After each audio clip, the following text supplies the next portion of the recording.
Good day, ladies and gentlemen. My name is Mngoni Mkonto. Uh, Today, I want to talk about the relationship between space and time. How does space influence time, or how does time get manufactured from space? For any issue in your life to manifest, you need to have a certain space inside you where this issue is playing to be able to manifest in your life. For any issue, you need to have space in your mind where the issue is playing. Meaning, when I say the issue is playing, it means you need to have space in your mind where you always remember whatever you want to manifest in your life. Like when you are when you are a smoker, for you to manifest the cigarette, you have to remember the cigarettes more than 100 times before you can even take it and smoke it. So there's a space in which the cigarette inside the mind is playing before it can be manifested into a smoke. The cigarette has a space inside your mind. That space is no more in your control, it's controlled by the cigarette companies, meaning habits in our lives occupy space, the space that we can use to create time. Because when immediately you start doing activities, time get created. The amount of time that get created when you start allowing a particular issue to have space in your mind.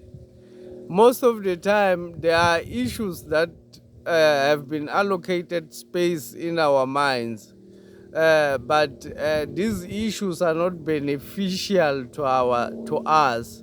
It's only beneficial to other companies or other entities other than ourselves. So we help other people and other companies to manifest their dreams through allowing them to have space in our mind where they can play.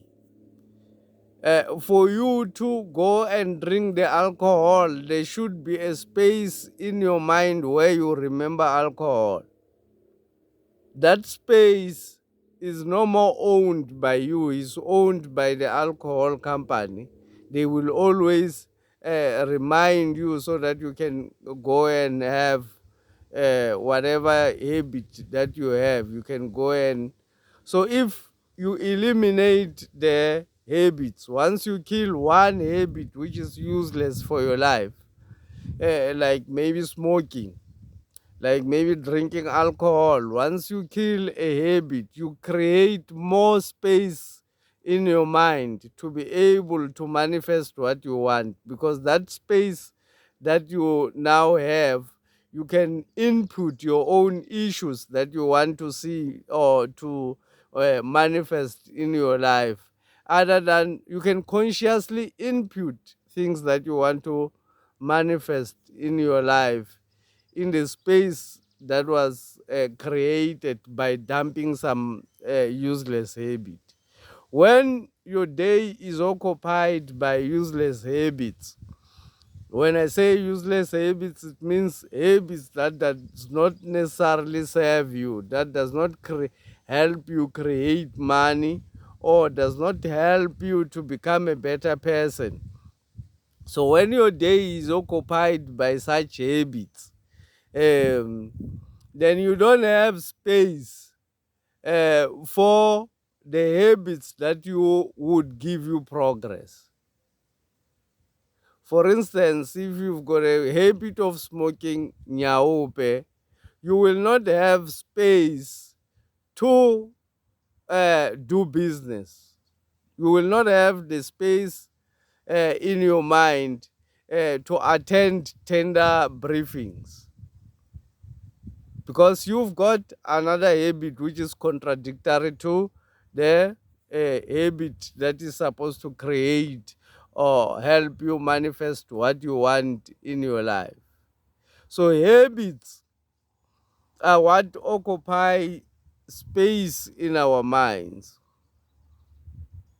So the type of habits that occupy the space in our minds help us to create time by doing those activities, by manifesting those activities.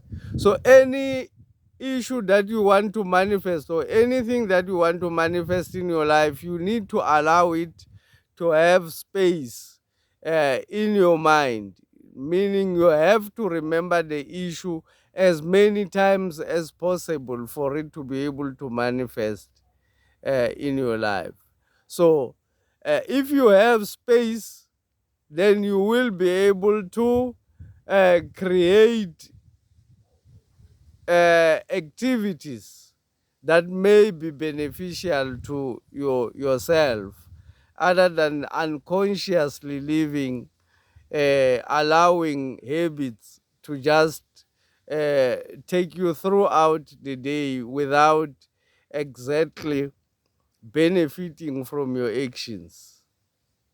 If you really want to benefit from your actions, you need to analyze whether the habits that you have about yourself are actually aiding or subtracting in your life. If the habits that you are having daily, if you realize one habit which is not aiding or is actually subtracting in your life, you need to destroy that habit and create a habit which will actually help you to expand or help you to increase your life. Thank you for listening.